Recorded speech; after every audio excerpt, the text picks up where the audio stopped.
So what is the minimum amount of profit or GDV should you expect from your property development? Well, check out this video as the property expert panel answer that question. Yazza is asked, hi all, let's talk about development. What would the panel set their minimum in regards to profit to GDP and profit to cost assessment of a development appraisal? I'm going to just probably leave it there for a sec. Actually, no, he said, it continues. Where are the current rates sitting for stretch senior debt to loan at cost at 85%? I guess that's one to Simon. But let's go to, first of all, to that first question, which is what kind of profit should people be making in terms of GDV? I can only ask you, Ross and Bronwen, because you're naturally closer to this. So what's your thoughts on what percentages people should be looking out for? And what dangers are there in terms of people just overstating it on their Excel spreadsheets? So firstly, that's a great question. Secondly, as much as possible is the answer. Bronwyn's probably going to be better to say the percentage, because we will vary because of the way I would look at it to the way others would, because I can obviously carry out the work with my team. Just be aware, and as I said earlier, 20% contingency. Whatever the builder comes back with, whatever your overall price is for the building works, add 20% to it. It may blow the budget, it may make it look like it's not doable, but please add it, and add the time scale as well. Don't think you're going to be getting it revenue in 3 months when they've told you it's 3 months. Bank on 4 months. Give yourself time every time. Bronwen, do you want to add? Yep, I have a module on this that I did with one of my builders that I work with. So I'm more than happy to share that with you, Yasser, if you email me. In terms of the answer, there is no single answer. There are some rules of thumb which that module covers.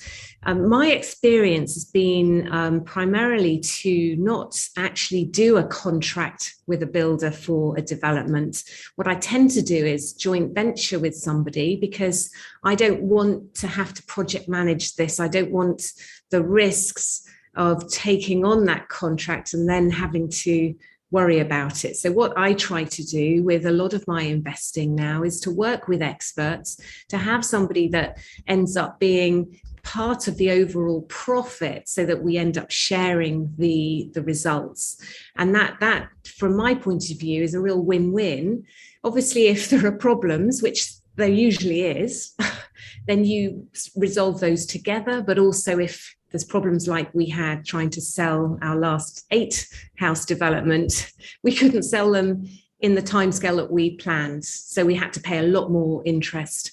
And these things happen. So suddenly all our contingency went out the window. But no, I think it's a really good question. I will send you that link. And if anyone else wants it, just message me. It's all about how do you move from doing your standard investing through to doing development. And there's quite a lot of content there. So I'm happy to share that. Doesn't give you the answer, but... Simon, we talked about obviously rates. We've obviously firstly saw the bridge loan finance rate that you mentioned. But what in terms of what's this person's just said actually? Okay, right. So first, they were talking about how far they can stretch the loan to value. So typically within the marketplace at the moment, 90% loan to costs or 75% loan to GDV tend to be the higher markers that are being hit by lenders. A lot of it's going to depend on the project, where it is, the size of the project, and how much is being borrowed as to how much you can get the rates out. But there are rates in the marketplace from 6%, with arrangement fees from 2% for the right projects at those kind of levels. Typically, though, obviously, if you borrow less, so you reduce your loan to value, then the risk to the lender goes down and they then can offer a better rate. So there's a bit of a balancing act. And it isn't always about getting the absolute cheapest rate for that type of deal, because in order to kind of offer the best rate, they've had to cut corners somewhere else in the whole package. And they can get really quite finicky when it comes to underwriting and getting the deal across line. However, reach out to a good broker and they should be able to easily kind of match that up. Yeah. Okay, over to you, Ross and Paul. So let's start with you, Ross. Just a very quick one.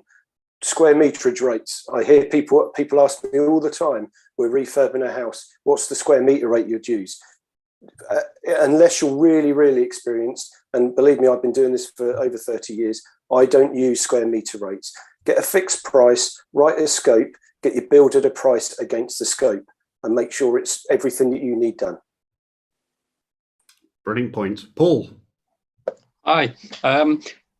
Two things to bear in mind, I would suggest, is one is, as Ross suggested, aim for your 20% contingency on time as well as cost. And that's essential because of the shortages in today's marketplace. So even if you're an LNPG member, you're still subject to the shortages. And worse still, there's price increases going through the roof. Wood particularly, and wood-derived products are becoming very expensive. The good news is that we've managed to withhold any major increase. We've limited it to 5% on the kitchen range. So we're in negotiations now on boilers. So we'll update you that in the near future. But going back to margin, I would suggest that, especially in this day and age, you should not be looking at anything less than 30% profit on GDP.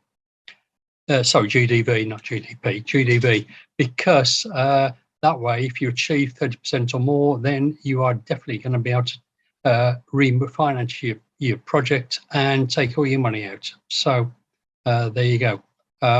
Just some advice, minimum I would suggest is 30%. It may mean that will rule out a lot of developments, but given that prices are increasing and everything else, I urge on the side of caution rather than reducing as a sign of desperation. So good luck with that.